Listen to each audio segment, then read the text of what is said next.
Virgo friends, welcome. It's Tarotmylove. I'm David. We're going to do your heart spread here for the first half of June. So this is a couples reading, but it's really for read whoever's on your mind. You don't have to be together. You could be seriously crushing on a movie star and it'll pick that up, but let's hope not. Yeah, I've never gone that route. You know. Yeah, let's see. Whoever's on your mind, whoever you're thinking of here, Virgos, we're going to look at you and your person and see how you're doing together and get some advice from Spirit on the relationship as a whole. Just putting a little energy on them. I should say it's for Sun, Moon, Rising, Venus, Virgos, and give me a like, give me a thumbs up. I appreciate it. I really appreciate it by subscribing. Helps a lot. I want to get to 1,000 when we do this live. I don't think it'll be a lot more fun, too. Particularly the quickies, if you've been watching. The morning quickies be a lot more fun live, for sure. Watch me screw up. And let's see. This is you defending yourself. We'll just leave that in a very, this is the Rider-Waite deck, so it will be completely literal. It is righteous defense of the castle. They don't depict the castle there. And your person's coming in as a Queen of Wands. So it's a good indication. They'd be a fire sign. Could be Leo or Aries or a Sag character here. And their Sun, Moon, Rising, and Venus energies, okay? They're all about relationships, huh? So, you know, if they're coming in like this, they're confident and um, outgoing, maybe sexy, that kind of thing. Very attractive energy. Now, with the Seven of Swords, I don't tend to see that yet as you interacting with them with this energy, which is combative. It often to me is about boundaries, having to put up boundaries here. With someone, it's a righteous defense. So typically, if you see this, you're doing something that needs to be done, and it's a good thing, okay? Basically, you're not causing fights. But this is the energy you're in. I think I'd like to see a little separate from your person. So now this is a relationship reading, so you must have some involvement still, like with the ex or exes, and also, could just be an energy where you've had a pattern in the past. If this resonates, this will become important. Where you tend to pull in people with whom you have then boundary issues, and in one way or another, maybe it ends up breaking up because the boundaries are crossed, and you feel like you're in a position where you have to defend yourself. And you don't want to ever be in a position, a relationship where you have to defend yourself from your partner, particularly for a woman. I mean, it's an existential nightmare. But even, for a man, no one wants to be in that position. The person's supposed to be there for you and protecting you and care about you more than anyone else in the world. Basically turns on you when you're in a position you have to defend yourself. There's no other way to look at that. Now, once you're in the relationship, the lovers, huh, wow, is great energy. Kind of wondering because you got to look at this. Now you're in this position. It's almost like there you maybe got to make a decision. And I often say with the lovers, it's usually not between person A and person B. In terms of new people, it's in terms of like staying in a situation or going with another person. Who you see as a potentially good love interest, desirable love interest that you want to be with the lovers. Um, so I kind of get that feeling. It's like, so you would probably be going through some kind of assessment issue because this kind of person could be combative, you don't know. It's all about how the energy vibes, but a Queen of Wands personality, the archetype, they're definitely, typically, they're not going to be pussies, let's put it that way. And for a Virgo, it actually can kind of be difficult energy sometimes, modest Virgo archetype and careful, kind of conservative, a little innocent. And there's a lot of Virgos watching that, like, holy shit, he doesn't know me. I'm not talking about you eighth house Virgos. Okay, let's see. They got the star.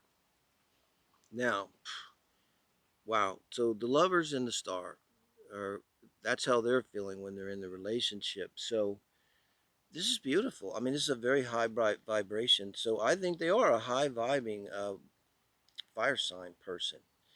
And to have, because the star energy in a relationship, it's the highest kind of love to me. And it's all about hopes and dreams and wishes. And so I mean, I'm going to say, as an astrologer, I really would love to know.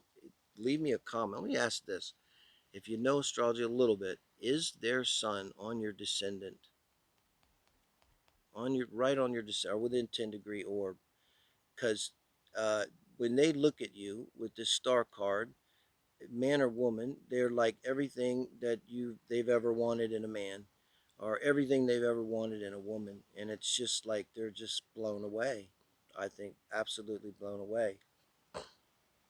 And you're feeling very attracted to this, but right now I gotta wonder if and it doesn't mean it's bad, doesn't mean a relationship shouldn't be, but if you're kind of feeling like you're feeling pretty good about this, I mean, because this person, they're not only saying like you're just the best piece I've ever had in my life, or they really get you, and I think you would be feeling like all kind of validated and empowered and appreciated, and it's got to be just a wash of just wonderful energy coming into you.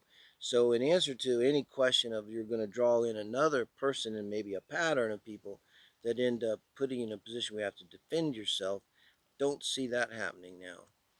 Don't see that happening here, with this person. No, you're vibing pretty high. Don't think you're going to be dealing with that. Thank you. This is your advice in the relationship now, Virgo. Um, I don't know. I hope you can hear the waves. They're so peaceful.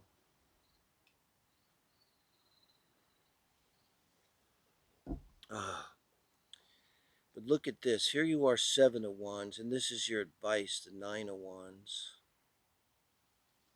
I'm telling you, these two relate, and your advice, the best thing we bring to a relationship is ourselves, right? So this advice is not really about anything to do with Crosswatcher. So Crosswatcher, you can go get a refill of coffee or something. But really, it isn't. So I think what this saying is like you really have to deal with this thing with the X's here. And you may even be in some kind of position where could be physically in danger here, Virgo. Um, in I almost wonder if it's even from multiple people, but maybe from one person. Um, but these people, there's people in your life. I mean, it could be like if there's a stalker energy or something, but really it's kind of like telling you to deal with this energy of bringing in these people that are combative, and think about how that happens. It must be, again, like there's always two people, not to be critical of you, but it, I think what you got to look at is like, what's your part? Like, look back at the last three relationships and really just make yourself stop thinking about anything about what they did and think about only what you did. What was your part? How did you pick them? Why? Really, why? Go into it. Ask a friend for help. If you've got a friend that really knows you, really go into this. Not really, because it's action. So yeah, take that action. Say, man, I need you to be honest with me like you never have before. Loving's gonna be hard for Virgo. Oh my God. Take some Xanax or something ahead of time, or some ecstasy, maybe. Really get yourself in a receptive place. And because I think what you have here is a potential uh, for, I mean, like a soulmate connection or something. Um, it's almost like I get feeling like maybe you weren't really like you. It's like you were busy fighting, you know, and your soulmate walked up, tapped you on the shoulder, and said, "I'm here." And it's like, do you want me to help you fight, or what's going on? So it's like, do you want to kind of go on with this and deal with it, or do you want to move on into this relationship, which I think is at a very high vibrational level. And I don't think it's going to involve this combativeness. Let's see what your person's advice is. They're going to wait for you, Virgo. It's beautiful. And this is major arcana over major arcana, the star and the hangman. If there was any doubt whether or not your person is into you, they are so into you. And I think they're showing you unconditional love because I think they know you're the one. Or they believe it. They believe with all their heart and a lot of passion and all their soul that you are the one. They may have manifested you. They may feel like they manifested you with the star once they're in the relationship. Like you're in the relationship and they could be thinking to themselves, holy shit, I did it. This is the one. And they're like, damn well, I will wait for you while you go and tie up loose ends and get yourself ready to, experience a new kind of love. Fantastic. It's kind of all what I just said. The Knight of Cups. Taking actions. Knights are actions. Knights are Mars energy. Think about your Mars energy in your chart. It's moving through Cancer now, but it'll be going on into Leo, and it'll be like a whole new charge of energy from that one, I think. With Knight of Cups, it's like really put your feelings into it, and I think you are. I think just kind of I got a snapshot of this ongoing process here of you guys, and your person's like, I'll wait. I know you got a mess to clean up. I know there's love here, and this is you moving towards them too. I think with a lot of reassurance, and you may be deciding, yes, they are the one, and now offering your cup to them and saying, now, if you want to think twin flame, you cross watcher, if you're there, would definitely, you would be the activator, and you, Virgo, would be the sleeper. But you are now awake, and you are being advised that it is the right thing to do to give your cup to your twin flame here. And welcome to the Matrix. Welcome to the real world. It's like awakening from the Matrix. Death. I mean, this is not bad. This is really cool. Wow. I've never imagined the death card being at the heart spread outcome in the very center, being so beautiful. Because look, you got the lovers and the star on either side. Um, and this is so major kana. So the crosswatcher thing really gets. I've had only a few readings where I really want to stamp twin flame on them, and note to self: Virgo heart spread twin flame. Because I do also do write ups. I don't know if nobody ever comments. I write like a paragraph, try to a synopsis of the reading, and I don't know. It helps me do it. One day I think people go back and look. So really, if you don't like to just watch the whole video, it's really quick to read the paragraph too. By the way, I don't mind. So you're gonna be going into a transformation. This is the classic thing. This is not bad. I guarantee you, if you look at your charts, your synastry and composite, maybe your progress composite, you're gonna see that you're going into this transformation. There's Pluto energy there. Pluto's now retrograde in Capricorn, still banging away at like 26 degrees, taking down undermining the structure. Watch what happens in another year or two, man. I think we'll get going. It's going to be a big change. I hope for the better, but all this old bullshit world is going to have to change, and become more human, I think. But you guys got a great future here. You're going to transform together.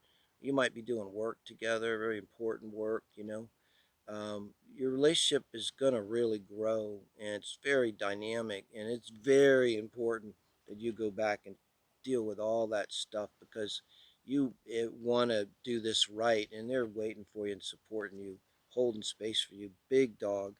Love this reading for you, Virgo. Thank you, guys. Give me a like. Do appreciate that so much. And thank you for subscribing, too.